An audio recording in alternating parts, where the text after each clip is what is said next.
So much can change over the course of a college football season, and such is the case in Nashville with Louisville taking on Texas A&M. The Aggies started 5-0, were ranked in the top 10. They have slid in losing 4 of 7 since then. Louisville, on the other hand, losing 3 consecutive games to start the campaign, win 7 of 9 to finish out the 2015 regular season. We bring in a Mike McDaniel from inside the ACC to help us break down the Cardinals and the Aggies. Mike, of course, thanks so much for joining us. Let's start with Louisville. And they were a bit uncertain concerning the quarterback situation, a storyline that we covered a number of times near the season opener with Kyle Bolin and Reggie Bonifon. But it turned out to be Lamar Jackson, despite his freshman status as the go-to guy there. Yeah, so Lamar Jackson ended up playing a lot more than we expected, and Reggie Bonifon kind of ended up playing sort of a backup quarterback / quasi receiver position for Louisville throughout much of the season. But Lamar Jackson came in as a freshman. He had a pretty good year overall, 1,600 yards passing, 10 touchdowns, only 8 interceptions, 55% completion percentage passing the football. But he's always been known as more of a runner, even coming into school. And I think he put that on display multiple times this year. 4 times he went over 100 yards rushing, and he went twice for over 180 yards, including this season finale against Kentucky, where he had 17 carries for 186 yards and 2 touchdowns in the victory there for Louisville. So I think Lamar Jackson, as long as he's healthy, now he had a time there in the middle of the season, the Syracuse game, the Virginia game, where he was not very healthy, didn't play a ton of quarterback there, and they had a bunch of other guys rotating in. Since he wasn't too healthy, but he looked very good, in the finale, at least rushing the football and passing. He was 8 of 21 for 130 yards and a touchdown and an interception. And I think with Lamar Jackson, his passing game is going to be a work in progress. So you kind of take what you get. And I think having him back there for his athletic ability, and he's able to run the football extremely well. So when he's in there, quarterback for Louisville, they're a much more effective offense. Yeah, when you mentioned rushing the football out of the quarterback position, Lamar Jackson led the team in rushing, 734 yards and 9 touchdowns, with actually Brandon Radcliffe about 150 yards behind him and 7 touchdowns. And you also allude to the finale against Kentucky, a pretty good football team. Louisville wins it by a couple touchdowns, and Jackson, as you mentioned, accounts for 3 total touchdowns. In the passing game, Jamari Staples, 36 receptions, 3 touchdowns. James Quick, a guy that we expected more production out of. But again, Louisville a bit hampered in the passing game. He had 35 catches, 5 touchdowns. Jalen Smith, also a pretty talented player, 27 receptions and 1 touchdown. So if they keep Lamar Jackson, you would think in that 20 attempt range and run the football out of the quarterback position, and Radcliffe gets his 75 to 100 yards, they should be in pretty good shape on offense. On the flip side, Mike, we've got a situation where Texas A&M, as opposed to Louisville, had a rock-solid quarterback situation entering the season. Kyle Allen coming off a stellar freshman campaign. He won a bowl game, took over the starting job, looked to be a star of the future as a 5-star recruit. They also had Kyler Murray, another 5-star recruit. And here we are 12 games later, and both these guys are out of the program. They've transferred. So they're relying in this bowl game to win their 8th game on a little-known backup, Jake Hubenek, who had all of 27 attempts this year. Yeah, and Hubenek's a junior college transfer. We know absolutely nothing about him. And Texas A&M, they look pretty set in the quarterback position, like you said, and how this has dominated headlines for the last couple of weeks. Questions about whether Kevin Sumlin is kind of losing the program, which I think is a pretty absurd thing to ask. But at the same time, when you have 2 quarterbacks leave that you're pretty confident in as 5-star recruits, you have to wonder where the offense is and the direction that it's going.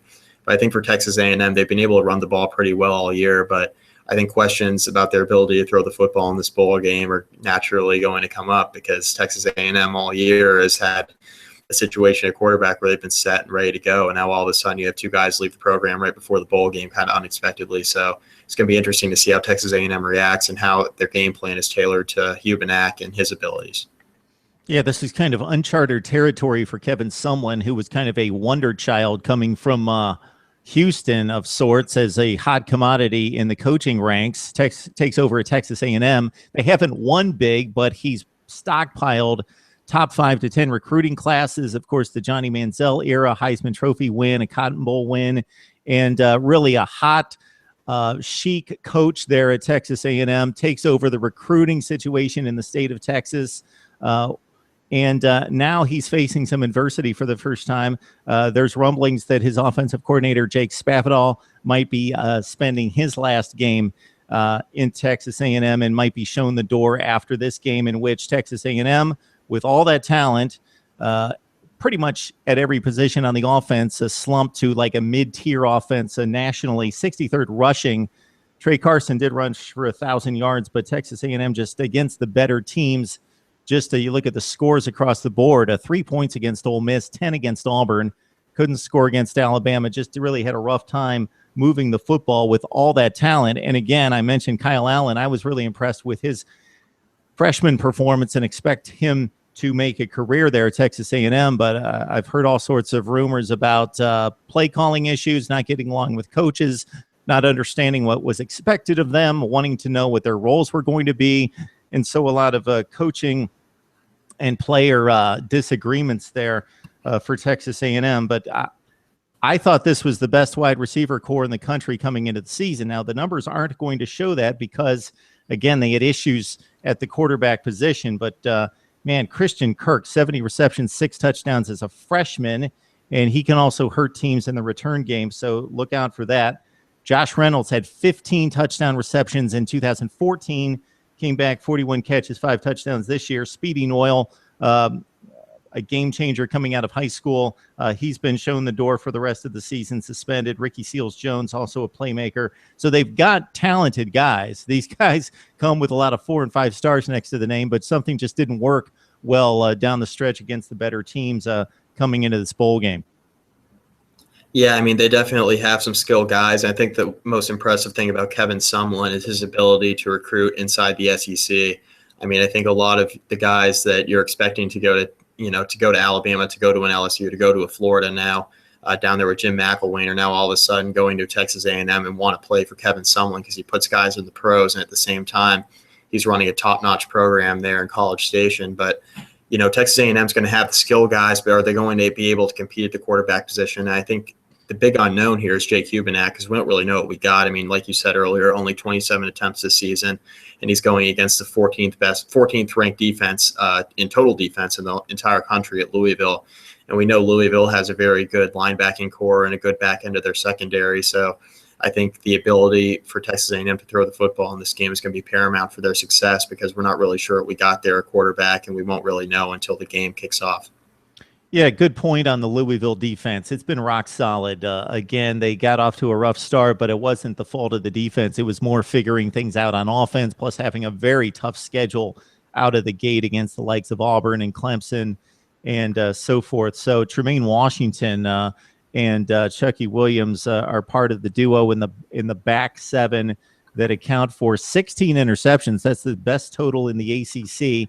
They also ranked top 20 in the country in tackles for loss, most notably Devontae Fields, the transfer that we talked about at the outset of the season from TCU, who at one point was the Big 12 Defensive Player of the Year as a freshman, has been wreaking havoc. So the Louisville defense has been strong while they figure things out on offense. I guess Hubenak hoping to relive his glory days from high school. I see that he scored 48 touchdowns as a senior in high school and led his team to the state championship game.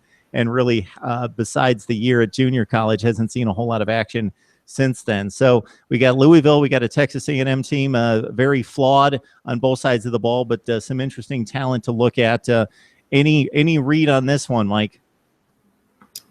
I'm going to go with Louisville. As long as Lamar Jackson plays, he's able to run to his abilities. I mean, I think the Louisville offense and their defense especially, I just think there's more stability there around the Louisville program right now, which I know is crazy considering the way the first 4 or 5 weeks of the season went. They kind of sputtered out the gate, like you said, and we talked about it at length. But I think for the Cardinals to win this Music City Bowl and come out and finish with 8 wins would be huge for their program, considering the tough schedule they had on the onset and all the trials and tribulations on offense. And especially if Lamar Jackson gives a good showing in the bowl game, it'll give him some momentum going into the offseason with recruiting, as well as next season at the quarterback position. You're going to know who the guy is going to be, whereas this year it could have been anyone between 4 and 5 guys, and I don't think either you or I was expecting Lamar Jackson to end up playing a lot of quarterback this year for them. So I think that this bowl game is huge for Louisville as well as Texas A&M.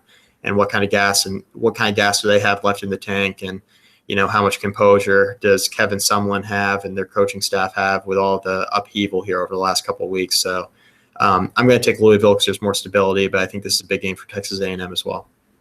All right, it's another measuring stick game for the ACC against what appears to be the best conference in America. I think that's in question this season with Texas A&M and Louisville. Mike McDaniel from inside the ACC helping us break it down. Thanks, Mike. All right, thanks, Mark.